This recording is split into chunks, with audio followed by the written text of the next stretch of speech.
దేవుని యొక్క మాటలు మనకి ఆదరణ కలిగిస్తాయి. ఈరోజు వాక్యం ఏంటి? దేవుని యొక్క మాట. చెప్పాలి, దేవుని యొక్క మాటలు, దేవుని యొక్క వాక్యము, దేవుని యొక్క వాక్కు మనకు ఆదరణ కలిగిస్తుంది. మనకు ఆదరణ కలిగిస్తుంది. ఆదరణ కూడిక ఎప్పుడు పెడతాం? ఆదరణ కూడిక ఎప్పుడు పెడతాం? ఎవరైనా చనిపోయినప్పుడు ఆదరణ కూడికనే మనం పెడుతూ ఉంటాం. ఎవరైనా చనిపోయినప్పుడు ఆదరణ కూడికను మనం పెడుతుంటాం. ఎందుకంటే ఆ కుటుంబం అంతా ఆయన వల్ల కానీ, ఆమె వల్ల కానీ, అతని వల్ల కానీ చాలా లాభము ఆశించి, చాలా లాభం తన వల్ల పొందారు కాబట్టి, అది భార్య అవ్వచ్చు, భర్త అవ్వచ్చు, లేదంటే బిడ్డలు అవ్వచ్చు, అన్నదమ్ములు అవ్వచ్చు, అక్క చెల్లెలు అవ్వచ్చు, ఆ సంఘం అవ్వచ్చు, సంఘ పెద్దలు అవ్వచ్చు, సహవాసం అవ్వచ్చు, ఎవరైనా సరే ఆదరణ కూడిక ఎందుకు పెడతారంటే ఆ కుటుంబం ఆదరించబడాలి. అతను లేడు మన మధ్యలో, అతను లేడు కాబట్టి లేడు అతను మనం జ్ఞాపకం చేసుకుని ఏం చేస్తూ ఉంటాము? కూటము పెట్టుకుంటూ ఉంటాము. కాబట్టి ప్రియ సంఘమా, అలాగే ఈరోజు అలాంటి ఆదరణ చూపించే యేసయ్య వాక్కు మనకి ఎటువంటి ఆదరణ చూపించింది? బైబిల్లో ఎంతమందికి ఆదరణ చూపించింది? మర్చిపోయి ఒక 2-3 చెప్పుకొని మన వాక్యాన్ని ముందుకు తీసుకెళ్దాం. చూద్దాం ఒకసారి. చూద్దాం మత్తయి సువార్త 9వ అధ్యాయం 22వ వచనం చూసినప్పుడు, మత్తయి సువార్త 9వ అధ్యాయం 22వ వచనం చూసినప్పుడు అక్కడ మనకు ఒక వ్యక్తి కనపడుతుంది. ఆమె ఎవరో కాదు, కనాను స్త్రీ. ఎవరో చెప్పాలి, ఎవరమ్మా? కనాను స్త్రీ. కనాను స్త్రీ కోసం మనం చాలాసార్లు మాట్లాడుకుంటూ ఉంటాం. కానీ ఆమె కోసం ఒక అద్భుతమైన మాట కనిపిస్తూ ఉంటది. అదేంటంటే అక్కడ దేవుడు చెప్తున్నాడు ఏమనంటే, ఆమె ఎన్ని సంవత్సరాలు బట్టి రక్తస్రావం కలిగి ఉందమ్మా? ఎన్ని సంవత్సరాలు? 12 సంవత్సరాలు బట్టి రక్తస్రావం గల స్త్రీ ఉందంట. 12 సంవత్సరాలు బట్టి ఆవిడ ఏం చేస్తుందంటే భయంకరంగా బాధపడుతుంది. ఆ వ్యాధితో బాధపడుతుంది, ఆ యొక్క రోగంతో బాధపడుతుంది. నిజంగా ఎంతో మంది వైద్యుల దగ్గరికి వెళ్ళిందంట, ఎంతో డబ్బు ఖర్చు పెట్టిందంట, అయినా సరే ఆమెకి ఏం లేదంట, స్వస్థత అనేది లేదు. ఎందుకంటే ఆ బాధ అనేది ఒక స్త్రీలకు మాత్రమే తెలుస్తుంది, అది పురుషులు వర్ణించడానికి మాకు రాదు. కాబట్టి ఆ 12 ఏళ్ల బట్టి రక్తస్రావం గల స్త్రీ నిజంగా ఇంట్లో ఎలా కాపురం చేస్తుంది, ఎలా ఉంటుంది? తను ఎవరైనా ముట్టుకుంటున్నారా, ముట్టుకుంటలేదా? తినైనా ఏమైనా పాత్రలు పట్టుకుని వంటన్నా చేసి బిడ్డలు పెట్టుకుంటుందా, భర్త కన్నా పెట్టుకుంటుందా తెలియదు. కానీ ఆ ఇల్లంతా ఎలా ఉందంటే చింతమందరగా ఒక రకమైన బ్యాడ్ స్మెల్ తో ఆ యొక్క ఇల్లంతా ఉండే పరిస్థితి అలా ఉంది. అటువంటి పరిస్థితిలో ఆమె 1 సంవత్సరం కాదు, 2 సంవత్సరాలు కాదు, తనకున్న ఆస్తి అంతా కూడా అమ్మేసుకుని వైద్యుల చుట్టూరు తిరిగి అయ్యి బాబోయ్, ఇంక నాకు ఎటువంటి పరిస్థితిలో నా ఆస్తి అయిపోయింది కానీ నా రోగం తగ్గట్లేదు అనే విషయానికి వచ్చినప్పుడు ఆమె చివరిగా యేసు ఎవరో అని తెలుసుకున్నదన్నమాట. దేవునికి స్తోత్రం, దేవునికి స్తోత్రం. వెంటనే దేవుడి దగ్గరికి వెళ్తే యేసు ప్రభులు వారు ఈ మార్గాన్ని వస్తున్నారంట. యేసు ప్రభు గారి దగ్గరికి వెళ్తే నా యొక్క ఏం జరుగుతుంది? రోగం తగ్గుతుంది, నాకు నయం అవుతుంది. ఇన్ని సంవత్సరాలు బట్టి ఉన్నది కూడా నాకు ఒకేసారి పటాపంచలు అవుతుంది. ఆమె అనుకోవడం వల్ల ఏం చేసిందంటే తనలో ఒక దృఢ నిశ్చయం చేసుకుని అనుకుందంట, ఇంత రక్తస్రావంతో, ఇంత నలుగురితో, ఇలా అందరు పురుషులు ఉంటారు, స్త్రీలు ఉంటారు, నేను ఆ రక్తస్రావం చేసుకుంటూ ఎలాగెళ్ళి వాళ్ళ మధ్యలో నేను ఎలా ఉండగలను? ఎవరైనా నన్ను చూస్తే అపవిత్రురాలని చెప్పేసి నన్ను దూరంగా పంపేస్తారు. అంతేకాకుండా ఒకవేళ కొట్టాలంటే కొడతారు, లేదంటే తోసేయాలంటే తోసేస్తారు. నేను ఆయన్ని ఎలా పట్టుకోవాలి, ఆ మహానుభావుడిని అని చెప్పేసి అనుకోవడం జరిగింది. అటువంటి పరిస్థితిలో ఆమె ఏం చేస్తుందంటే భయపడుతూ వెళ్ళిందంట. వెళ్ళి ఆమె అనుకున్నది ఏంటంటే, చదువుతాం ఒకసారి 9:22 చూడు ఒకసారి. 9:20 యేసు వెనకకు తిరిగి ఆమెను చూచి, కుమారి ధైర్యంగా ఉండుము, నీ విశ్వాసం నిన్ను బాగు చేసేదని చెప్పగా ఆ గడిలోనే ఆ స్త్రీ బాగుపడెను. దేవునికి స్తోత్రం, దేవునికి స్తోత్రం. నిజంగా 12 ఏళ్ల బట్టి ఎటువంటి వైద్యుడు నయం చేయలేని వ్యాధిని 12 ఏళ్ల బట్టి MBBS లో లేదంటే FRCS లో MDలు చేసుకోండి అందరూ కూడా ఎవరో కూడా వ్యాధిని బాగు చేయలేని పరిస్థితిలో తన ఆస్తిని పోగొట్టుకుంది, ఐశ్వర్యం పోగొట్టుకుంది, వెండి బంగారు డబ్బు మొత్తం నాశనం చేసుకుంది. కానీ ఎంతో మంది వైద్యుల చుట్టూ తిరిగింది కానీ ఎక్కడ కూడా ఆమెకి స్వస్థత కలగలేదు. అప్పుడు అనుకుందంట, యేసు అనే ఒక వ్యక్తి ఉన్నాడు, ఆయన అద్భుతాలు చేస్తానంట, మహత్కార్యాలు చేస్తానంట, నేను వెళ్ళి ఆయన వస్త్రపు చేతులు ముట్టుకుంటే చాలు. ఆమె విశ్వాసం ఎంత గొప్పదో చూడండి. దేవుడి దగ్గరికి వెళ్ళి ముఖాముఖంగా మాట్లాడాలి, చేతులు ఎత్తుకుని ప్రార్థన చేయించుకోవాలి, లేదంటే ఆయన నన్ను పట్టుకోవాలి, నన్ను ముట్టాలి అని అనుకోలేదు. కానీ ఏమనుకుందంటే ఆయన వస్త్రపు చెంగు మాత్రం ముడితే చాలు నేను బాగుపడుదును అనుకున్నదంట. వెంటనే ఆ స్త్రీ వెళ్ళింది. ఆ జనసమూహం నుంచి ఎలా వెళ్ళిందో తెలియదు కానీ మొత్తానికి వెళ్ళింది. ఆయన వస్త్రం చెంగుని అలా పట్టుకుందంట. దేవునికి స్తోత్రం కలుగుతారు. వెంటనే ఆ వస్త్రపు చెంగు పట్టుకోగానే వెంటనే ఆ మహానుభావుడైన యేసువారు ఏమయ్యారంటే వెంటనే ఆగిపోయారు.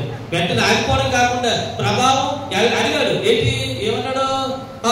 ఎవరో నన్ను పట్టుకున్నారు, ఎవరో నన్ను పట్టుకున్నారు అంటే ఆ శిష్యులు అన్నారట, అదేంటయ్యా ఎవరు పట్టుకోవడం ఏంటి, ఎవరు పట్టుకోవడం ఏంటి, ఇంత జనాభా వెళ్తున్నారో వస్తున్నారో నీ మీద తొండుగా పడుతున్నారు, శిష్యులైన 12 మంది కూడా నీ దగ్గరే ఉన్నాము, మేమేం పడుతున్నాము, అటువంటిది నన్ను ఎవరో పట్టుకున్నారు, నన్ను ఎవరో పట్టుకున్నారు అంటావేంటి, ప్రభావం నీలో వెళ్ళిపోయింది అంటావేంటి అని చెప్పేసి అన్నప్పుడు యేసయ్య చెప్పిన మాట ఏంటంటే లేదు లేదు, ప్రభావం నాలోంచి వెళ్ళిపోయింది, నన్ను ఎవరో పట్టుకున్నారు అనగానే వెంటనే ఆమె గబగబా భయపడుతూ ఆయన ముందుకు వచ్చి నిలబడిన తర్వాత అనుకుని ఉంటది, ఆయన బాబాయ్ పరిశుద్ధుడు, పరమాత్ముడు, నిత్య నివాసి అయిన వాడిని నేను పట్టుకున్నాను, ఆయన పవిత్రుడు, నేనేమో కలకం గలదాన్ని, నా మచ్చ ఆయన డాగ్ కూడా ఆయన పట్టుకుని ఉంటాయి, అయ్యో ఏదో జరుగుద్ది అని అనుకుంది. కానీ యేసయ్య ప్రేమతో ఆయన పిలిచి చెప్పుకున్నంట, కుమారి నీ విశ్వాసమే నిన్ను స్వస్థపరిచింది. ఎంత ఆదరణ అనిపించింది ఆ మాట. యేసయ్య పలికిన మాట, అది సాక్షాత్తు యేసయ్య పలికిన మాట ఏంటి? కుమారి ధైర్యంగా ఉండు, నీ విశ్వాసం నిన్ను బాగు చేసేదని చెప్పగా ఆ గడిలో ఆ స్త్రీ బాగుపడెను.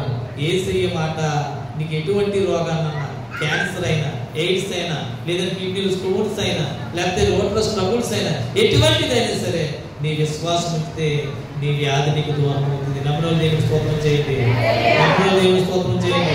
ఎందుకంటే ఆమె వెళ్ళి ఆమె విశ్వాసం ద్వారా సృష్టికర్త అయిన యేసు ప్రభుని ఆపేయగలిగింది. ఇంతమంది జన సమూహం మా ఊరండి ఆహ్వానించిన వెళ్ళని ఆయన వెళ్ళిన ఎక్కడ ఆగిన ఆయన ఈయన వెళ్ళి విశ్వాసంతో ఆయన వస్త్రాన్ని ముట్టగానే ఆమె ఏమైంది? పరమాత్ముని ఆపేయగలిగింది. దేవునికి స్తోత్రం కలుగు. కాబట్టి నీ విశ్వాసం ఎలా ఉందంటే నీ వ్యాధులు, నీ బాధ, నీ కష్టం, నీ కన్నీరు, నీ నిట్టూర్పు నిజంగా ఎలాంటి ఏదైతే సరే దేవుని యందు విశ్వాసం ఉంచు. దేవుడు నన్ను బాగు చేస్తాడో, దేవుడు తప్ప నన్ను ఎవరు బాగు చేయలేడు అనుకుని కనుక మనకు విశ్వాసం ఉంటే అది తప్పకుండా ఆ అభివృద్ధిని, ఆ యొక్క అనుభవాన్ని నువ్వు చూస్తావు. దేవునికి స్తోత్రం, దేవునికి స్తోత్రం, దేవునికి స్తోత్రం. మంచిది. కాబట్టి ప్రియ సంఘం, దేవుని యొక్క మాట, దేవుని యొక్క వాక్కు ఎలాంటిది? మనకి ఆదరణ కలిగించి చివరి ట్రై చేసింది అంతే. డబ్బులు అయిపోయినాయి, బంధువులు ఇచ్చిన డబ్బులు అయిపోయినాయి, అప్పు తెచ్చుకున్న డబ్బులు అయిపోయినాయి, ఆస్తి అయిపోయింది, అన్నీ అయిపోయినాయి. ఇంకా చివరి ట్రై ఏంటంటే ఇక్కడన్నా సరే బాగుపడకపోతే నెక్స్ట్ టైం ఏం చేసుకుంటుంది? జీవితాంతం అలాగే బ్రతుకోవచ్చు. లేదంటే బ్రతుకు మీద ఈ చిరాకు వచ్చి ఆమె ఎందుకు నాకు దగ్గర కొట్టి జీవితం ఎప్పుడు కూడా ఈ కొంపు కొట్టుకుంటూ వాసన కొట్టుకుంటూ కనీసం 10 మందిలో కూడా పంచం కూడా వెళ్ళకుండా, 10 మందిలో కూడా నేను బెడ్రూమ్ తీసుకుని భర్తను తీసుకుని వెళ్ళకుండా నా జీవితం ఇలాగైపోయింది ఏంటని ఎన్నోసార్లు బాధపడవచ్చు. అలాంటి పరిస్థితులు ఉన్న ఆమెను తన కష్టాన్ని కన్నింటిని చూసిన దేవుడు, తన పరిస్థితిని చూసిన దేవుడు ఆగాడు. వెంటనే ఆమెతో ఒక మాట అన్నాడు, కుమారి నీ విశ్వాసమే నిన్ను స్వస్థపరిచింది. దేవునికి స్తోత్రం, దేవునికి స్తోత్రం. కాబట్టి ప్రియ సంఘం, చాలా మంది ప్రార్థన చేస్తూ ఉంటారు. మీరు ప్రార్థన చేసుకుంటే యాక్చువల్గా మీరు చేసుకున్న ప్రార్థనకి సరిపోదు. కానీ మీరు ఏం చేస్తుంటారు? సేవకులకు ఫోన్ చేసి ప్రార్థన చేయండి అయ్యారు, మంచిదే, తప్పులేదు. కానీ ఎవరి విశ్వాసం వాళ్ళ రోగాన్ని నయం చేస్తారు. ఎవరి విశ్వాసం వారి సంసారంలో బిడ్డల్ని ఒక మంచి దారిలో తీసుకోవాలి. ఎవరి విశ్వాసం వారి భర్తను కూడా మంచి స్థితిలో పెడుతుంది. ఎవరి విశ్వాసం వాళ్ళకి స్థిరత్వాన్ని ఇస్తుంది. కాబట్టి ప్రియ సంఘం, భయంకరమైన జటిలమైన సమస్యలలో వచ్చిన ఆ యొక్క రక్తస్రావం గల స్త్రీ ఏమైంది? స్వస్థత పొందింది, దేవుణ్ణి స్తుతించింది, ఆరాధించింది. 12 ఏళ్ల బట్టి ఉన్న ఆ భయంకరమైన సమస్య నుంచి దేవుడు విడుదల చేశాడు. కాబట్టి ఈరోజు చాలా మందికి ఈరోజు రోగం నాకు రాలేదు అనుకుంటున్నాను, లేకపోతే ఈరోజు నాకు ఏమీ రాలేదు, నేను బాగానే ఉన్నాను కదా అని అనుకోవచ్చు. కానీ టయానికి ఏం సంభవిస్తుందో ఎవరికి తెలియదు. నిన్న ఒక టీచర్ గారు గౌరీపట్నంలో పనిచేస్తున్నారు. చాలా అందంగా ఉంటుంది ఆవిడ, చాలా బాగుంది. ఆమె క్రిస్టియన్ పేరు ఏదో ఉంది. ఒకసారి వాట్సాప్ గ్రూప్లో నాకు ఒక మెసేజ్ వచ్చింది. చూసినప్పుడు ఓపెన్ చేస్తే ఎవరో ఆమె ఏదన్నా అదే ఇంటి సత్కారం కానీ సన్మానం కానీ చేయించుకుంటుందేమో ఇలాంటి ఫోటో పెట్టారని చెప్పి ఓపెన్ చేసి చూసినప్పుడు ఆమె ఇంచుమించు ఆమె వయసు 38 or 40 ఇయర్స్ ఉంటాయి, నాకు తెలిసి 36 or 40 ఇయర్స్ ఉంటాయి. అటువంటి ఆమె బండి వేసుకుని స్కూల్కి వెళ్తుంది. ఆ గౌరీపట్నం రోడ్లో యాక్సిడెంట్ గురయ్యి అక్కడికక్కడ మరణించింది. కాబట్టి ఎందుకు చెప్తున్నానంటే ప్రమాదాలు మనకి చెప్పి రావు, వ్యాధులు మనకి చెప్పి రావు, బాధలు మనకి చెప్పి రావు. ఏ సమస్యలైనా సరే మన కృంగదీసే సమస్యలు ఏ కూడా మనకి చెప్పి రావు. కాబట్టి మనం ఎప్పుడు కూడా ఎలా ఉండాలంటే అలర్ట్ గా ఉండాలి. ఎప్పుడు కూడా ప్రభువుని మనకి తోడుగా పెట్టి ఉండాలి. ఎప్పుడు ప్రభువుతో ఉండాలి. ప్రభు మాట, ప్రభు వాక్యం ప్రతిదీ మన నాలుగు మీద అల్లాడుతూ ఉండాలి.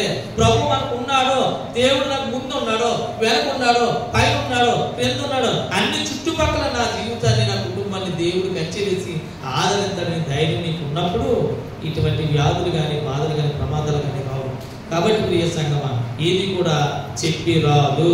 కాబట్టి ఏదైనా చెప్పి రాదు. కాబట్టి అది రాకుండా చేసి ఒక అడ్డుకట్టు ఉండాలి. కాబట్టి అదే నీ ప్రార్థన. దేవునికి స్తోత్రం.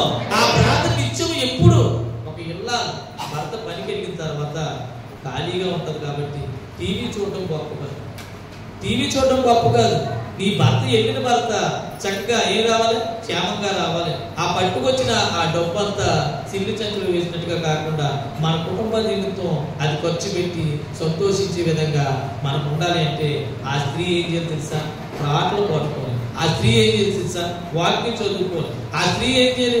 మోకరించి కన్నీరు కలిసి ప్రార్థన చేస్తే ఎల్లి నీ భర్త క్షేమం పడతాడు. ఎల్లి నీ బెట్లో క్షేమం పడతాడు. ప్రతి విషయం దేవుడు విజయం దయచేస్తాడు. కాబట్టి సాతానుడు చాలా రకాలుగా లోకాన్ని మభ్య పెడతాడు. సాతానుడు చాలా రకాలుగా ఈ లోకంలో ఉన్న విశ్వాసుల్ని అవిశ్వాసులుగా చేస్తున్నాడు. అవి టీవీలు అవ్వచ్చు, సెల్ ఫోన్లు అవ్వచ్చు, సీరియల్స్ అవ్వచ్చు, సినిమాలు అవ్వచ్చు, రికార్డింగ్ డ్యాన్స్లు అవ్వచ్చు, జోకులు అవ్వచ్చు, సరసోక్తులు అవ్వచ్చు, పోకిరి మాటలు అవ్వచ్చు. ఇన్ని రకాలుగా ఎన్నో రకాలుగా మనల్ని ఆకర్షిస్తూ ఏం చేస్తున్నాడు సాతానుడు? మన భక్తిలో నుంచి తన యొక్క శక్తిని పెట్టి తన వైపు లాక్కుంటున్నాడు. కాబట్టి ప్రియ సంఘం, సాతానికి కావకుండా దేవుడు వాక్యం మనం కావాలి. 12 ఏళ్ల బట్టి రక్తస్రావం గల స్త్రీ ఒకేసారి ఏం చేసింది? ఆయన వస్త్రపు చెంగి ముట్టింది. ఆయన వాక్కు ద్వారా ఆమె ముట్టే అన్నాడు. వెనక్కి తిరిగాడు. కుమారి అన్నాడు. అన్న తర్వాత భయపడుతూ వచ్చింది. నీ విశ్వాసమే నిన్ను స్వస్థపరిచింది. దేవునికి స్తోత్రం, దేవునికి స్తోత్రం, దేవునికి స్తోత్రం. కాబట్టి ఎటువంటి పరిస్థితులు ఉన్నా, ఎటువంటి రోగమైనా మన బిడ్డలు చాలా మంది ఈ రోజుల్లో హాస్పిటల్కి వెళ్ళడం ఆలస్యం. ఏం చేస్తున్నారు? స్వచ్ఛరికం చేస్తున్నారు. మూతికి ఏమో ఆంజనేయ పుస్తకాలు ఏదో పెట్టేస్తున్నారు. మొత్తానికి లోపల ఆ చెక్క పెట్టేసి ఆడేమో అనుకుంటున్నారు. ప్రతి దానికి ఏంటది? ఐసీయూ పెట్టేస్తానంటే ఆ జ్వరం వచ్చిందా? ఐసీయూ. దెబ్బ వస్తే ఐసీయూ. పాస్ట్ గారికి ఏదో చిన్న జ్వరం వచ్చిందని వెళ్ళడానికి బుల్లేని హాస్పిటల్ ఐసీయూలో పెట్టి మొత్తం వేరేసరే గుర్తుందో లేదు. కానీ దేవునికి స్తోత్రం కలిగిన. కాబట్టి ప్రియ సంఘం, చాలా జాగ్రత్తగా ఉండదు. దేవుని మాట మనకు ఆదరణ కలిగిస్తుంది. కనాను ఆ యొక్క దేవుని మాట ఆ రక్తస్రావం గల స్త్రీకి ఏం కలిగించింది? 12 ఏళ్ల బట్టి ఉన్న రోగాల నుంచి విడుదల కలగజేసి అమ్మయ్యా అనిపించింది దేవుని యొక్క మాట. దేవునికి స్తోత్రం కలుగుతారు. దేవునికి స్తోత్రం కలుగుతారు. మత్తయి సువార్త 15వ అధ్యాయం చూద్దాం. మత్తయి సువార్త 15వ అధ్యాయం 22వ వచనం చూసినప్పుడు అక్కడ కూడా మనకు ఒక స్త్రీ కనబడుతుంది. ఆమె ఎవరంటే కనాను స్త్రీ. ఎవరంట? కనాను స్త్రీ. 15వ చూద్దాం. మత్తయి సువార్త 15వ అధ్యాయం 22వ వచనం చదువుదామా? 22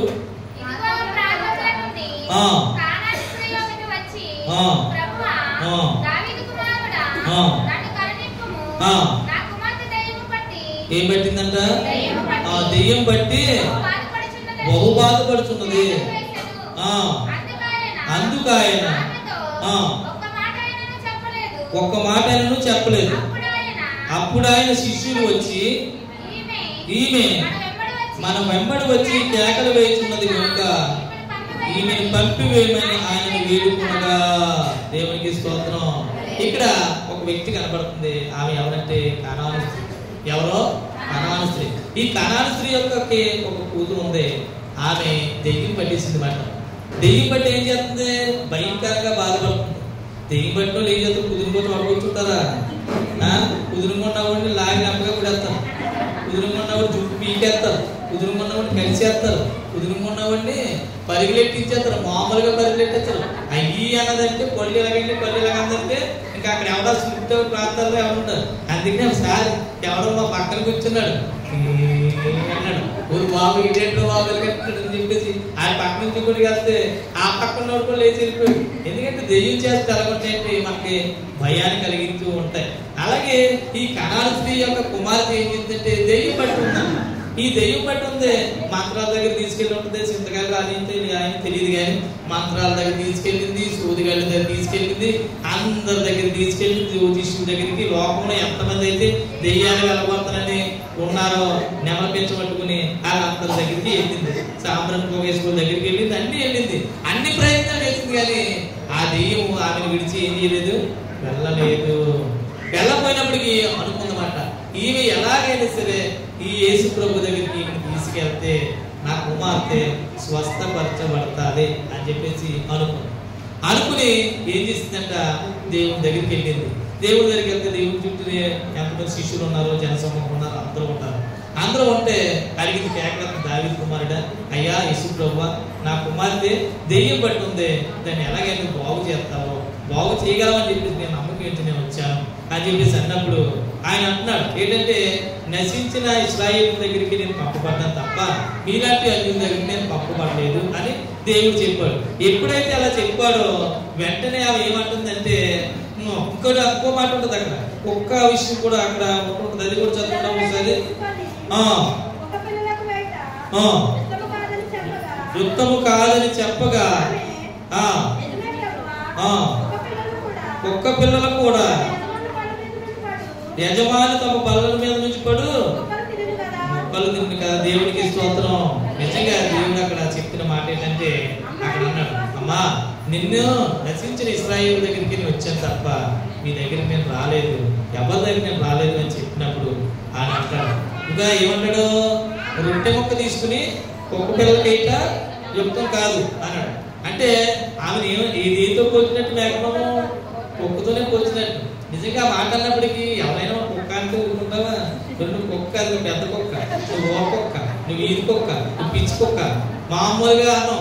ఇంకా ఎండు కుక్కలు ఎండు కుక్కల పేరు బట్టి మరి చెప్పి వరకు ఫేమస్ అవ్వదు, కొడుకు ఉప్పుపోతూ ఉంటుంది. కాబట్టి ఎప్పుడైతే ఆమెను అలాగనగానే ఆయన తగ్గించుకుని, ఎందుకంటే ఆయన ద్వారా మనకు స్వస్థత కావాలి, నా కుమార్తెకి దెయ్యం వెళ్ళాలి కాబట్టి అనుకున్నది. కాబట్టి దేవుడు అన్న మాట ఎందుకు అన్నాడంటే, ఆమెను పరీక్షించడానికి, తన ఓర్పును తన సహనాన్ని దేవుడు ఏం చేశాడు, దాన్ని పరీక్షించడానికి ఆ మాట అన్నాడు. వెంటనే అనగానే ఆమె ఏమందంటే ఒకటే అంది, అయ్యా ఒక్క పిల్లలు కూడా తమ యజమాని బల్ల మీద పడి రొట్టె ముక్కలు తిన్నారు కాబట్టి కదా, అది రొట్టె ఇది రొట్టె. అయితే యజమానుడు తిన్న తర్వాత ఆ కుక్క పిల్ల ఆ ముక్కలు పడిపోతే తింటాయి. అలాగే నీ ఇశ్రాయేలు నీ ప్రజలకు స్వస్థతలు చేసావు, ఎన్నో కార్యాలు చేసావు, ఎన్నో రకాలుగా అద్భుతంగా తీర్చిదిద్దావు. కానీ వాళ్ళ తర్వాత మాలాంటి వాళ్ళకు ఒకసారి జాలి చూపించి ఒకసారి చూడు బాబు అన్న అంశంతో ఆ మాట మాట్లాడడం జరిగింది. దేవునికి స్తోత్రం, దేవునికి స్తోత్రం. వెంటనే ఆయన అన్న మాట ఏంటి చెప్పిన, ఆయన ఏమన్నాడు, అమ్మా నీ విశ్వాసము గొప్పది. దేవునికి స్తోత్రం. అమ్మా నీ విశ్వాసం గొప్పది కాబట్టి నీ పెట్టుకున్న దయ్యం ఏమైంది, వదిలిపోయింది. కాబట్టి నీలాంటి విశ్వాసం నేను ఎప్పుడు కూడా మా జనాంగాల్లో కూడా చూడలేదు అని చెప్పేసి ఆమెకు అక్కడ కితాబిచ్చి ఆదరణ కలిగించడం జరిగింది. ఆయన మాట, అమ్మా ఇదిగో నీ కుమార్తె స్వస్థపరచబడింది, పర్లేదు నువ్వు తీసుకుని వెళ్ళవచ్చు అనే మాట యేసయ్య వాక్కు ఆమెకి ఆదరణ కలిగించింది. ఆ దెయ్యం కట్టే కూతుర్ని పట్టుకుని ఎన్నాళ్ళు ఉంటుందండి ఆ ఇంట్లో? కొడుకోగలదా? కొడుకుంటే మీదడిపోద్దని భయం, కొడుకుంటే గీరేద్దని భయం, రకరకాల పనులు చేస్తుందేమో భయం. దెయ్యం పట్టిన దగ్గరికి దెయ్యం పట్టిన ఇంట్లో పెట్టుకుంటావా? మెంటలు వస్తేనే తీసుకెళ్ళి కరిరామరెడ్డి గారి దగ్గర వేసేస్తాం మానస హాస్పిటల్లో. మెంటలు వచ్చినందుకు అది దెయ్యం పట్టినోడు మామూలు వెళ్తుంటాడు అంట ఉంటాడు, అన్నప్పుడు పడిపోతుంది అంటే జారిపోతుంది, మామూలుగా కాదు. అటువంటిది ఆ కనాను స్త్రీ వచ్చి దేవుని మీద ఉన్న విశ్వాసంతో ఆయన వెంటాడి ఆయన పట్టుకున్నది. ఆయన్ని పట్టుకున్న తర్వాత ఆయనకు ఉన్న సమస్యను చెప్పింది. ఆమెకున్న సమస్య వెంటనే ఆమె యొక్క కూతురు ఏమైంది, బాగుపడింది. కాబట్టి ఆయన మాట చెప్పిన అమ్మ నీ విశ్వాసం గొప్పది, నీ విశ్వాసం నీ కూతురు బాగు చేస్తుంది అని చెప్పేసి దేవుడు చెప్పడం. దేవునికి స్తోత్రం కలుగుతుంది, దేవునికి స్తోత్రం కలుగుతుంది. కాబట్టి నిజంగా దేవుని ఒక మాట ఇందాక ఏం చేసింది, 12 ఏళ్ల బట్టి ఉన్న దీర్ఘకాలిక రోగిని బాగు చేసింది. దేవుని యొక్క మాట ఇంకా ఏం చేసింది, దెయ్యం పట్టి పీడిస్తున్న ఆ యొక్క కనాను స్త్రీ యొక్క కుమార్తెని విడుదల చేసింది. కాబట్టి దేవుడు మనతో ఉంటే కష్టాలు వస్తాయండి. నిజంగా అడగండి, దేవుడు మనతో ఉంటే కష్టాలు వస్తాయా? చెప్పాలి, అవునా కాదు చెప్పండి. అలా మొక్కలు వేసుకుని చదివితే నేను ఏం చేయాలి, ప్రశ్న సమాధానం నేను చెప్తానండి. దేవుడు మనతో ఉంటే కష్టాలు వస్తాయా? వస్తాయన్న చేయొచ్చు. వస్తుందన్న వాళ్ళు ముగ్గురు ఉన్నారా? ఇది ఎవరికి రావన్నమాట. మంచిది. దేవునితో ఎక్కువగా మనం ఉంటే వచ్చే కష్టాలే, నిందలే, అపహాస్యం పోలే, ప్రతిదీ కూడా దేవుడి దగ్గరికి మనం ఎంతైతే దగ్గరగా ఉండాలనుకుంటామో అంత దగ్గరగా ఉన్న దేవుడికి దగ్గర చేర్చుకుని ఉంటే అటువైపు కూడా పోటీ కూడా ఒక వ్యక్తి ఉంది, సాతాను. అది కూడా ఏం చేస్తుందో తెలుసా, దేవుడిలో నువ్వు ఉండడం దానికి ఇష్టం లేదు.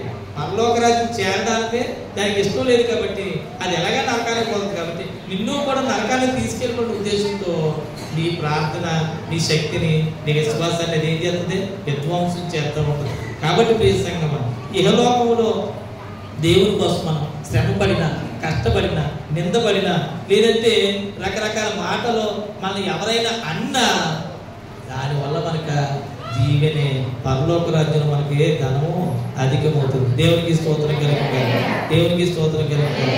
అందుకే దేవుడు అంత మాదిరిగా చూపించాడు మనకి. ఏ మాదిరిగా చూపించాడు? ఆయన ఏం చేశాడు, స్టార్టింగ్ ఉమ్మూసాడు. నీ ఏదో ఉమ్మవుతూ ఊరుకుంటావు, గుడికి వస్తున్నావు, నలబెట్టి గుడికి వస్తున్నావు, ఎవరైనా పిలిచి ఉమ్మూసారు. ఏం చేస్తాం? మామూలు కొడతాం. ఏంటంటే మనలో ఉన్న శక్తి ఎంత ఉందో తీసి అదే లాస్ట్ టైం పైన షాట్ మాట్లాడికి ఇంక మళ్ళీ జీవితంలోకి ఎవరినో పట్టదు. అలా కూడా మొగుడైనా సరే, పిల్లలైనా సరే, ఎవరైనా సరే మొత్తం పగులుతాడు. కాబట్టి ఎవరైనా ఉంటుంది ఏంట్రా ముందు ముంబై డైలాగ్ ఉంటావు, ముందు యాక్షన్ పటామని వేసిన తర్వాత 10 మంది మిగులుతుంది. ఓన్లీడు కుదిరింగా వెళ్ళిపోతున్నామని ఏం చేశాడు, ఉమ్మవుతున్నాడు. ముందు మునిపి ఇంటికాడ నేను వెళ్ళానా, లేకపోతే నేను ఏమన్నా అన్నానా, వీడేమన్నా ఇచ్చాడా, వీడేమన్నా తిట్టాడా, లేకపోతే నేను ఏమన్నా తిట్టానా, ఇలా లేకపోతే ఇంటికి వెళ్ళి నేను ఎప్పుడన్నా ఒప్పుకున్నానా, లేకపోతే బొమ్మలో దేకానా. అయ్యి బాబోయ్ ఎన్ని డైలాగులు వస్తాయో. తర్వాత దేవుడు ఏం చేశాడు, నిజంగా ఉమ్మొస్తే దేవుడు ఏం చేశాడు, దాన్ని అలాంటి అనుభవంలోకి వచ్చినప్పుడే నిజమైన క్రైస్తవులు మన పరలోక రాజ్యానికి అర్హత సాధించగలం. దేవునికి స్తోత్రం. దేవుడు నిజంగా మూసినప్పుడే ఇప్పుడు చూసుకుని ఓన్లీ దేవుడు చూసుకుంటాడు అని వెళ్ళిపోతే నీకు పరలోక రాజ్యం గ్యారంటీగా ఉన్నట్టు లెక్క. అర్థమైందా? పరలోక రాజ్యం గ్యారంటీగా ఉన్నట్టు లెక్క. దేవుడు వెనక నుంచి దేవుడు ఏం చేస్తారు, పొట్టుకాయలు వేస్తారు. యేసుప్రభుని ఏం చేస్తారు, పొట్టుకాయలు వేస్తారు. మిమ్మల్ని ఎవడన్నా వచ్చి వెనక నుంచి సరదాగా తప్పకుండా పొట్టుకాయలు వేసినట్టు ఊరుకుంటావా?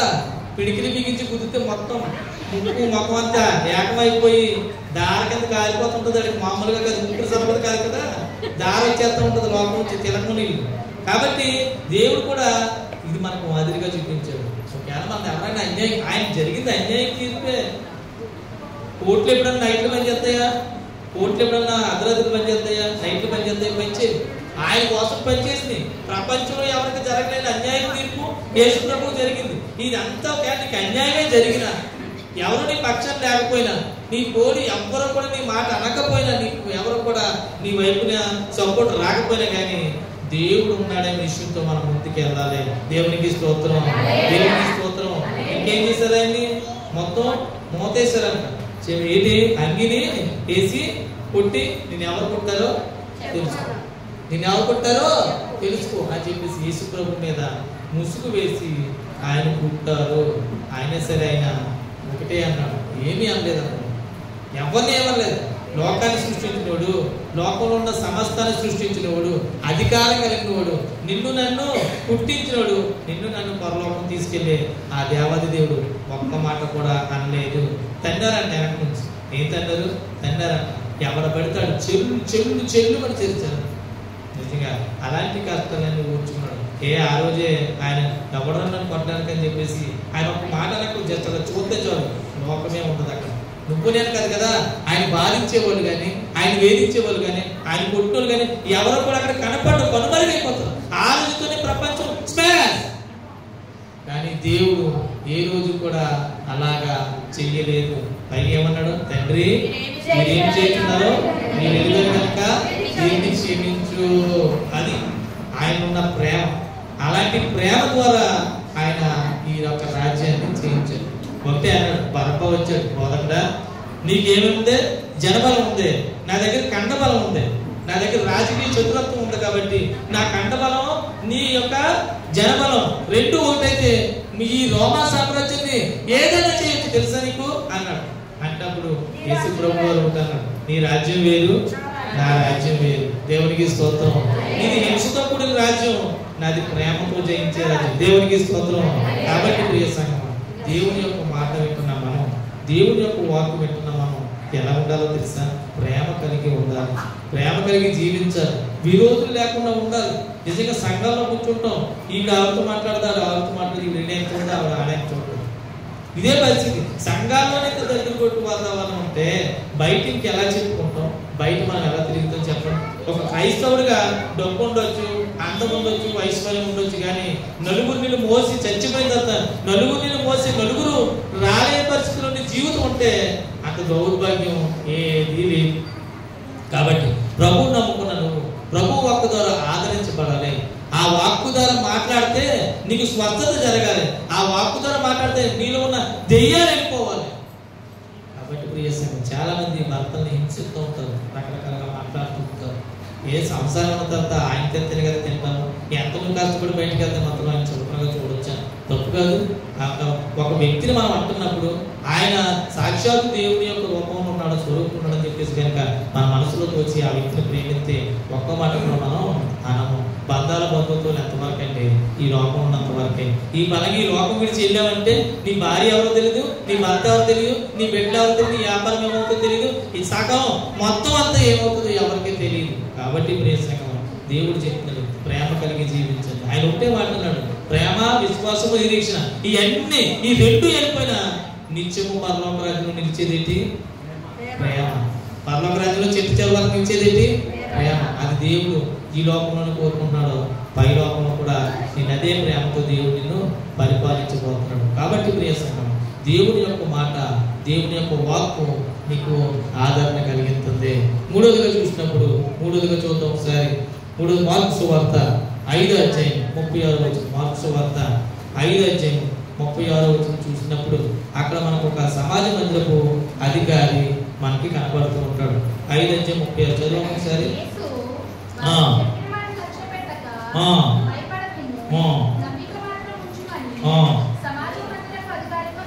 దేవునికి స్తోత్రం.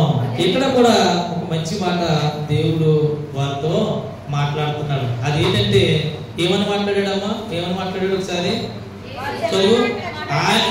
ఆయన మాట్లాడుతుండగా సమాజ మందిరపు అధికారి ఇంట నుండి కొందరు వచ్చి, నీ కుమార్తె చనిపోయినది, నీ యొక్క బోధకుని ఎందుకు శ్రమ పెట్టుదు అనేది వారు యేసు వారు మాటలను లక్ష్య పెట్టక భయపడకము, నమ్మిక మాత్రం ఉంచుమని సమాజ మందిర అధికారితో చెప్పాను. దేవునికి స్తోత్రం, దేవునికి స్తోత్రం. ఇక్కడ ఒక సమాజ మందిరపు అధికారి వచ్చాడు. ఈ సమాజ మందిరపు అధికారి ఎవరో తెలుసా? ఈ యొక్క ఈ సమాజ మందిరపు అధికారి ఏం చేశాడంటే తన కుమార్తె సావచిత్తమైంది. పాస్టర్ గారి కుమార్తె ఏమైందంట? చచ్చిపోవడానికి ఉంది. అయితే ఈ టైంలో ఆయన ఎవరి దగ్గరకు వచ్చాడంటే యేసు ప్రభు దగ్గరకు వచ్చాడు. ఈ యొక్క సమాజ మందికారి ఇతను ఎన్నో కార్యక్రమాల్లో దేవుడు వ్యతిరేకించిన వ్యక్తి. మోస చేయగలవని పోగు చేసినప్పుడు విశ్రాంతి దినాన్ని ఎందుకు పోగు చేసినప్పుడు క్వశ్చన్ చేసినాడు అతనే. పక్షవాయు గలవాడిని లేపినప్పుడు ఎందుకు పక్షవాయు గలవాడిని శనివారం పూట ఎందుకు పోగు చేసావు, ధర్మశాస్త్రానికి విరోధంగా నువ్వు చేసావని ప్రశ్నించినోడు కూడా ఎవరో ఈ యొక్క సమాజ మందికారి అధికారి. ఈ సమాజం అధికారి ఏం చేస్తున్నాడంటే దేవుడి దగ్గరికి వచ్చాడంట. దేవుడి దగ్గరికి వచ్చి, అయ్యా నా కూతురు సావచితమైంది, దయచేసి మీరు వచ్చి ఏం చేయమంటున్నాడో నా కూతుర్ని బాగు చెయ్యి, బ్రతికించు అని చెప్పేసి అన్నప్పుడు వెంటనే అప్పుడు మిగతా వాళ్ళు వచ్చారంట. ఈ దేవుడి దగ్గరికి వెళ్ళాడు, మాట్లాడుతున్న టైంలో ఎవరు వచ్చారు? ఈ లోపలని పనులు వచ్చారు. పనులు వచ్చి, అయ్యా నీ కూతురు చనిపోయింది, ఇంకా బోధకుడిని ఏమి బాధ పెడకో, వదిలే, నీ కూతురు చచ్చిపోయింది కాబట్టి వదిలే, ఇంకా ఆయన శ్రమ పెట్టవద్దు, బాధ పెట్టవద్దు, ఇంటికి రమ్మని వడవద్దు అని చెప్పేసి అన్నప్పుడు వెంటనే యేసు ఆ మాటలు విని ఉంటానంట. ఆ మాటలు ఏం పట్టించుకోకయ్యా, ఆ మాటలు ఏం పట్టించుకోకు, నమ్మిక మాత్రం ఉంచు. దేవునికి స్తోత్రం, దేవునికి స్తోత్రం. నమ్మిక మాత్రం ఉంచాలి. దేవుని దగ్గర ఏముంచాలి? నమ్మిక ఉంచాలి. నాకు ఒకసారి నేను ఎంత శాలరీ తీసుకున్నా కానీ మినిమం బ్యాలెన్స్ కూడా లాగేస్తూ ఉంటాను. ఉన్న 500 రూపాయలు కూడా లాగేస్తూ ఉంటాను. అటువంటి టైంలో ప్రార్థన చేసుకుంటాను, ప్రభువా డబ్బులు అయిపోయింది, ఎవరిని అడుగుతాను, కాబట్టి నాకు ఏదో విధంగా నాకు సహాయం చేయడం అని చెప్పేసి అన్నప్పుడు నేను ఇంతకుముందు ఎవరికైతే ఏమి ఇచ్చానో అలా ఆటోమేటిక్గా నా దాంట్లో డబ్బులు వేసి నాకు ఫోన్ చేసి చెప్తాను. దేవునికి స్తోత్రం. నా అనుభవం, నేను దేవుని ఏది విశ్వాసం కలిగిన నేను పొందుకుంటాను. ఆ పొందుకున్న కాబట్టి మంచి స్థితిలో నేను ఉండగలుగుతున్నాను. కాబట్టి ప్రియ సంగమా, ఎంతమంది విశ్వాసంతో అడుగుతారు కానీ ఆ విశ్వాసం వాళ్ళలో స్థిరంగా ఉండదు, నిలబడదు. అడుగుతారు కానీ అవుతుందా అవదా, వచ్చింది అడుగుతాం కానీ నీ భర్త ఎండలు బట్టి ప్రార్థన, ఒక 20 ఏళ్ళు బట్టి ప్రార్థన చేస్తాం, ఒక 25 ఏళ్ళు బట్టి ప్రార్థన చేస్తాం కానీ మారట్లేదు. అంటే లోకం ఎవరిలో ఉందంటే దేవుళ్ళో లేదు. లోకం ఎవరిలో ఉంది? అడిగేవాళ్ళు ఉంది. అడిగేవాళ్ళు ఉంది కాబట్టి లోకం వారి ఇంకా మారడానికి అవకాశం. ఎప్పుడు వారికి ప్రార్థన చేయాలి? మనం ఈ భూమి మీద ఉన్నంతసేపు చిట్ట చివరి గడియ వరకు కూడా అతని కోసం ప్రార్థన చెయ్యాలి. ప్రార్థన చేయట మన వంతు, ప్రతిఫలం ఇవ్వడం దేవుని వంతు. కాబట్టి ప్రియ సంగమా, ఇక్కడ ఎప్పుడైతే ఈ పని వాళ్ళు వచ్చారు, అడిగారు, అయ్యా మీ అమ్మాయి చనిపోయింది, ఇక బోధకుడిని ఇబ్బంది పెట్టకు అన్నప్పుడు వెంటనే యేసు చెప్పిన మాట అంటే నమ్మిక మాత్రం ఉంచండి అన్నాడు. ఉంచారు. వెంటనే వాళ్ళ ఇంటికి వెళ్ళాడు, తన శిష్యుడిని తీసుకెళ్ళాడు, ముగ్గురిని తలుపేశాడు, వెంటనే ప్రార్థన చేశాడు. ఆమె వెంటనే లేచి, దేవునికి స్తోత్రం, దేవునికి స్తోత్రం. నిజంగా ప్రపంచంలో ఎంత మూర్ఖులు ఉంటారంటే చెప్తా, సంఘాలు ఉన్న మూర్ఖులు ప్రపంచంలో ఎక్కడ ఉంటారు? సంఘాలు ఉన్న మూర్ఖులు వ్యాపారంలో దొరకరు, సంఘాలు ఉన్న మూర్ఖులు సినిమా థియేటర్లో దొరకరు, సంఘాలు ఉన్న మూర్ఖులు కుటుంబాల్లో కూడా ఉండరు, సంఘాలు ఉన్న అన్ని రకాల జాతుల వల్ల మనకు ఉంటాం. కాబట్టి అందరూ కూడా ఒకే దేవుడిని స్మరిస్తాం. కానీ పోటీ తత్వం అనేది, ఈర్ష, అసూయ అన్ని ఇక్కడే ఉంటాయి, సంఘంలోనే ఉంటాయి. రకరకాల వివిధ జాతుల వారు, వివిధ ప్రవర్తన గలవారు, వివిధ క్యారెక్టర్స్ గలవారు, అందరూ కూడా క్యారెక్టర్ గలవారు, క్యారెక్టర్ లేని వారు కూడా ఇక్కడే ఉంటారు. ఎదటోడికి నీతులు చెప్తాడు కానీ మాత్రం ఆచరించడు. ఎందుకు దేవుడు అంతంత నిర్లక్ష్యం? ఎందుకు ఎన్నాళ్ళు ఇదే బతుకుతావా? కనీసం మనలో మార్పు ఉండదా? మన శరీరం మారుతుందే. చిన్నప్పుడు పసిపిల్లవాడి దేహం అని ఉంది, పెద్ద దిగిన తర్వాత కొంచెం మొండు మారింది, తర్వాత ముసడు అయిన తర్వాత ముడతలడిపోయింది. శరీరంలో శరీరం చెప్పింది, దేవుడు చెప్పింది శరీరం ఎట్టుంది, అన్ని రకాలుగా దేవుడి మాట ఎట్టుంది. కానీ అట్లా అనుభవిస్తున్న నువ్వు మాత్రం దేవుడి మాట వినట్లేదు. ఇది ఎప్పటికైనా ప్రమాదమే. అందుకనే దేవుడు నీవు నన్ను ప్రార్థన చేయలేదు కనుక నీకు ఆపద వచ్చినప్పుడు నేను నవ్వేదను. ఏం చేస్తానంటే దేవుడు నవ్వుతుంది. దేవుడే నవ్వాలంటే మనకి దిక్కేవరికి. మనలో ఒక చలనం కానీ, మనలో ఒక పట్టుదల కానీ ఏదన్నా అసలు 5 ఏళ్ళు నోట్లోకి వెళ్ళగలుగుతున్నాయి అంటే ఏమన్నా ఆలోచించావా అసలు? ఒకప్పుడు పోలీస్ స్టేషన్లోకి వచ్చి డీమ్ ఎక్కడ మాట్లాడి ఎన్నో సెంటిమెంట్లు చేసుకున్నావు. ఈ రోజు మూతులు ఆగేసి కాళ్ళు చేయలేక కక్క గారు అట్టాడు అని మాట్లాడుకుంటున్నాం చాలా.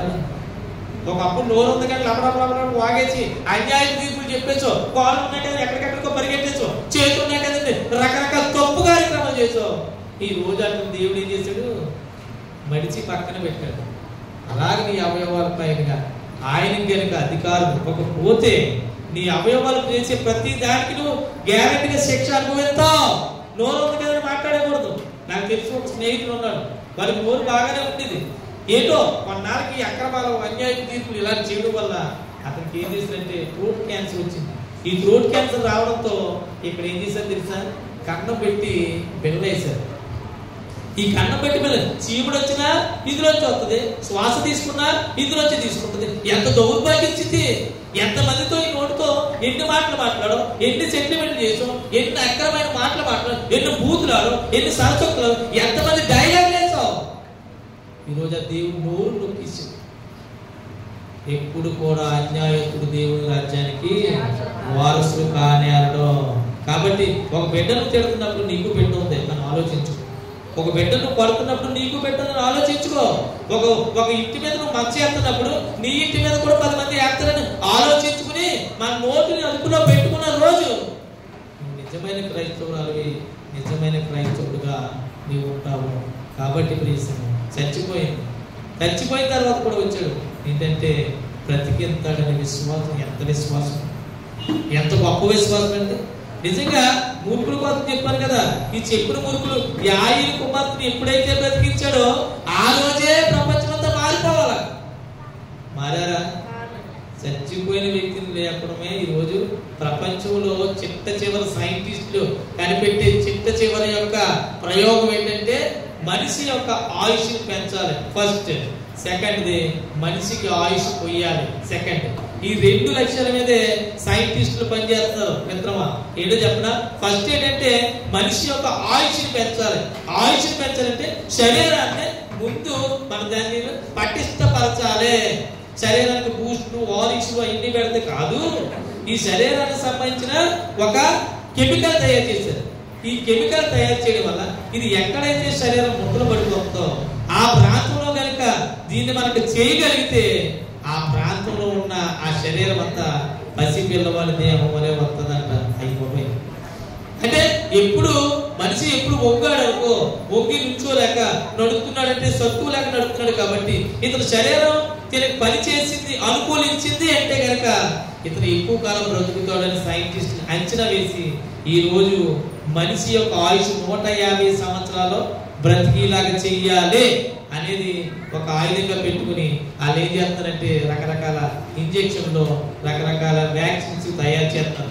ఒకవేళ ఇది వచ్చిందంటే చాలా మంది విశ్వాసులు అవిశ్వాసులు అయిపోతారు. ఎందుకంటే ఆల్రెడీ మనం దేవుడిచ్చిన ఆయుష్ను అధిగమించుతున్నాం. ఒకవేళ అధిక బలం ఉంటే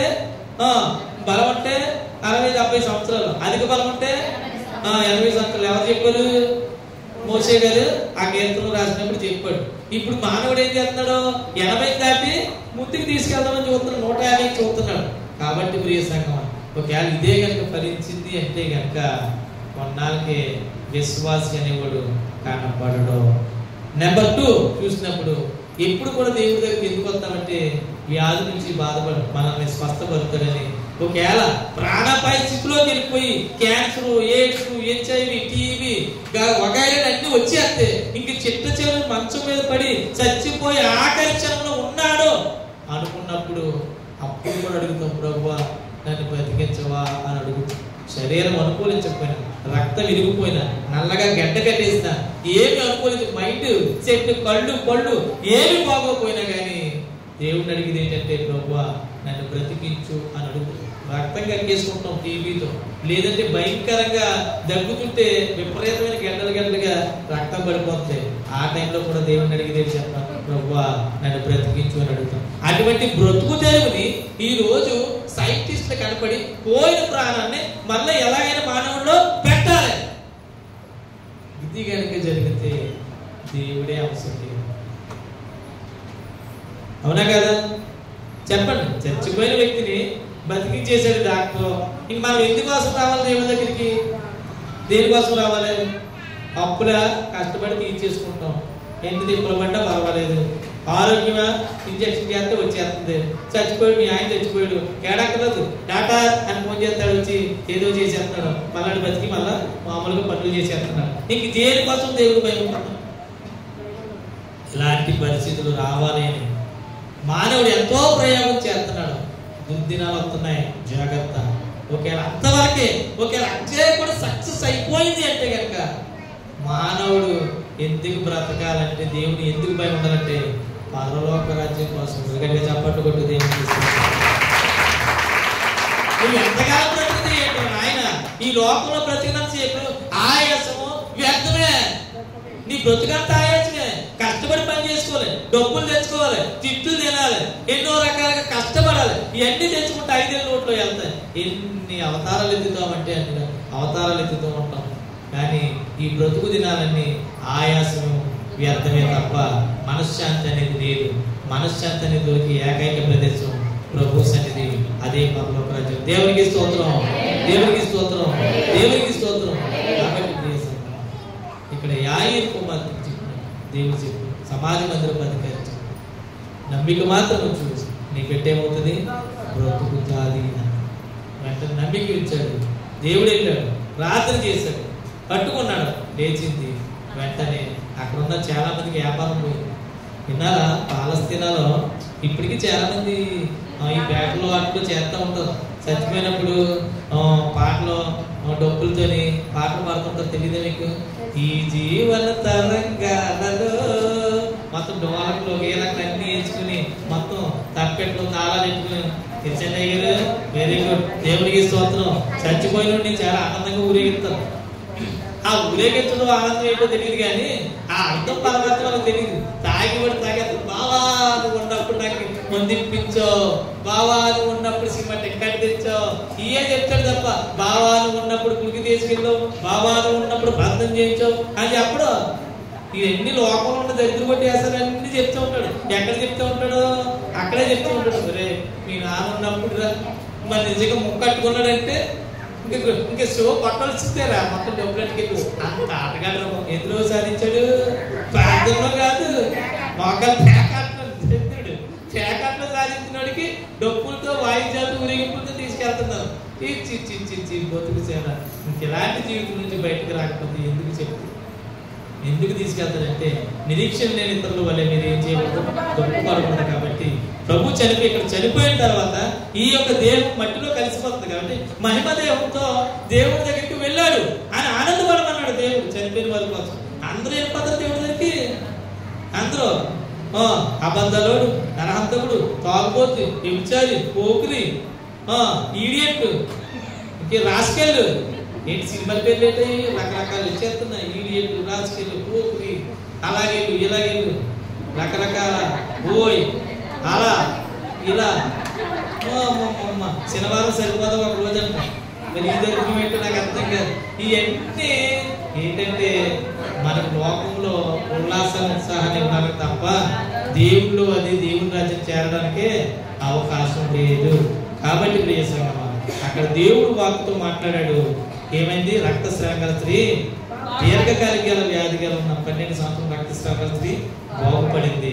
దేవుడు మాట్లాడు తన వాక్కు ద్వారా. ఏమైంది తర్వాత? కనాను స్త్రీ యొక్క కుమార్తె దెయ్యం నుంచి విడుదల పొందింది. దేవుడు మాట్లాడాడు తన వాక్కు ద్వారా. ఈ యొక్క సమాజ మందిరపు అధికారి యొక్క కూతురు చనిపోయింది. అలాంటి విశ్వాసం నిజంగా మన పిల్లలే చచ్చిపోయారండి. ఎందుకంటే మీ ఆయన చచ్చిపోవట్లేదు, మీ ఆవిడ చచ్చిపోయింది, మా తమ్ముడు అన్నయ్య ఆవిడ చచ్చిపోయాడు. ఆయన దగ్గర పెట్టుకుని ప్రార్థన చేసి ప్రభువుని తెచ్చగల కెపాసిటీ ఎవరికైనా ఉంటుందా? ఈరోజు అంత విశ్వాసం ఎప్పుడు పోతాడో అప్పుడు వెంటనే రే పోయి రెడీ చేస్తే పాటగారి దగ్గరికి వెళ్ళి కాంప్లైంట్ తీసుకొచ్చే మన వాళ్ళందరూ కబురు చెప్పే ఇదే తప్ప ప్రార్థన చేద్దాం రండి ప్రభు బతికిద్దాం అని ఎవరికైనా అంత విశ్వాసం చేసిన వాళ్ళకి ఉండదు, చేయించుకున్న వాళ్ళకి అసలే ఉండదు.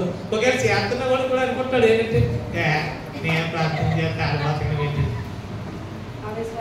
కానీ ఒక వ్యక్తి ప్రపంచంలో ఒకే ఒక వ్యక్తి వచ్చి అడిగాడు, అయ్యా నా కూతురు చావడానికి సిద్ధమైపోయింది, కొన్ని చోట్ల చచ్చిపోయింది అని ఉంటుంది.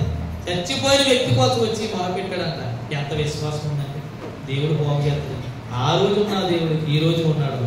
ఈ రోజు అదే సిచ్యువేషన్ ఈ రోజు జరిగిన దేవుడు కార్యం చేయగలడు. దేవునికి స్తోత్రం. కాబట్టి విశ్వాసం అనేది చాలా బాగుంటుంది. అది దేవుని యొక్క నోటి మాట ద్వారా, దేవుని వాక్కు ద్వారా ఆ యొక్క మనకేం చేస్తాం? ఆదరించబడతాం. కాబట్టి దేవుడు వాక్కు ద్వారా ఆ ముగ్గురు కూడా ఆదరించబడ్డారు. కాబట్టి మీరు కూడా దేవుని వాక్యంలో అలాగ ఆదరించబడాలని మనసారా కోరుకుంటూ మీ విశ్వాసాన్ని ఎక్కడ కూడా తొనకకుండా కష్టాలు వస్తాయి, కన్నీళ్ళు వస్తాయి. ఎందుకు రావండి? ప్రపంచంలో కూర్చో, ప్రపంచంలో కష్టాలు రాలని ఎవరున్నారండి? అందరికీ కష్టాలు. కన్నీళ్ళు వస్తాయి. నిజంగా మొన్న పాప మా ఇంట్లో ఆడుకుంటుంది, మా తేజాల ఇంట్లో ఆడుకుంటుంది. ఆ అమ్మాయి పేరు ఏదో పేరు ఉంటుంది. అది ఏం చేస్తుంటే చీమలు చంపేస్తుంటుంది. అది చీమలు పెద్ద పెద్ద చీమలతో ఏం చేస్తుంటే తొక్కేస్తుంటుంది అన్నమాట. ఆ చీమలు ఇలా తొక్కేసినప్పుడు ఆ చీమ కొంచెం బ్రతికింది. దానికి 2 పాలు 3 పాలు ఇరుక్కుని మనం ఇలా ఎక్కడితో పెట్టి చీమనే మొత్తం కూర్పా అది కుట్టుకుంటూ పొమ్మలాగా కూడా పోతుంది. నిజంగా దానికి వచ్చిన కష్టం ఏంటి? పాలు ఇరుక్కుని కొట్టేసి కూడా ఎవడున్నాడు? చీమ రాకున్నాడా? చీమలకు రాకున్నాడా? లేడే. మనుషులు డాక్టర్ ఉన్నాడు కానీ చీమలకి డాక్టర్ లేడు. మరి చీమలకి యాక్టర్లు ఉన్నారా? లేదు. చీమలకి యాంకర్లు ఉన్నారా? లేదు. అది చీమగా బతకాలి అంతే. దానికి కష్టం వచ్చినా అలాగే ఉండాలి, కన్నీరు వచ్చినా అలాగే ఉండాలి, మన తొక్కునా చచ్చిపోవడానికి సిద్ధపడి ఉండాలి. అది జీవితం దానికి దేవుడు రాసి పెట్టించాడు దానికి. కాబట్టి ఆ కాళ్ళు ఇరుక్కుని సరే ఆ చీమ కుంటూ మరి ఏడుపుతుంది లేదు మనకు తెలియదు కానీ ఏడుతుంది. ఎందుకేదో కాళ్ళు ఇలా తిప్పేస్తుంది. ఎవరైనా మన చెయ్యి ఇలా తిప్పేస్తాం చప్పటి కరిచేస్తామండి, మామూలుగా కాదు. పళ్ళు ఎంత వరకు దిగిపోతాయో అంతవరకు కరిచేసి మళ్ళీ పళ్ళు లాక్కోవడానికి ఇబ్బంది పడుతుందన్నమాట. అది అంతలా ఉంటుంది. అటువంటిది ఆ చీమకు వచ్చిన కష్టం మనకు వచ్చింది అనుకో, దేవుడు నేను స్వస్థపరిచి కొట్టేసి హాస్పిటల్ తీసుకుని పంపిస్తున్నాడు. ఎందుకంటే నువ్వు ఆయనకు కావాలి కాబట్టి. చీమ కావాడానికి అవసరం లేదు. మొన్న ఎలాగెళ్తున్నాయి హైవే నుంచి ఒక దూడనే కాలేజీ ఉద్దేశింది. మమ్మల్ని గింజుకుంటూ అక్కడే చచ్చిపోయింది. దాన్ని ఏం చేసిందంటే మున్సిపాలిటీ వచ్చి పక్కకు లాగేశారు. సమాధి కూడా చేయలేదు. ఎందుకు లాగేశారు అంటే వాహనాలు వెళ్ళడానికి దారి అడ్డు కాబట్టి లాగేశారు. నిజంగా అదే మనిషి పడితే ఏం చేస్తారు? పరిగెత్తుకుంటూ నలుగురు అయ్యి కాబట్టి 100కి ఫోన్ చేసి అంబులెన్స్ని పంపించి వాడిని తీసుకెళ్ళి మనకి అడ్రస్ ఉన్నా లేకపోయినా మన అడ్రస్ ఇచ్చి ఆయన బాగు నుంచి తీసుకొస్తాం. ఎందుకో చెప్పినా ఆ దేవుడికి కావాలి కాబట్టి, దేవునికి ఇష్టం కాబట్టి కష్టాలు వస్తాయి, కన్నీళ్ళు వస్తాయి. ఎప్పుడు కూడా విశ్వాసం ఉంటారు. ఒకప్పుడు మనం ఎలా ఉండేవాడు? పాకలో ఉండేవాడు, అద్దెకు ఉండేవాడు. ఈరోజు సొంత ఇల్లు కలిగి ఉన్నాం. మరి దేవుడి ఇచ్చిన గొప్ప కదా. ఒకప్పుడు మీ ఆయన ఏదో పని చేసుకుంటే చాలీ చేసుకుంటుండేవాడు. ఒక పూట కూర వండుకున్నాం, ఈరోజు 2 పూటలు కూర వండుకున్నాం. దేవుడి గొప్ప కదా. ఈ రోజు పొద్దున్న లెగుతాం, పడుకున్నవాడు రాత్రి పడుకున్నవాడు పొద్దున్న లెగుతాడో కూడా తెలియదు. కానీ అటువంటి వాడు మార్నింగ్ లెగ్గలుగుతున్నాం. ఆ దేవుడి గొప్ప కదా. దేవుడికి మంచి ఆర్ట్ ఇచ్చాడు, దేవుడు మంచి పనితనం ఇచ్చాడు. నీ చేతులకి నీ కృపకే నువ్వు బతకమని దేవుడు నీకు మంచి నైపుణ్యం ఇచ్చాడు. ఆ దేవుడి గొప్ప కదా.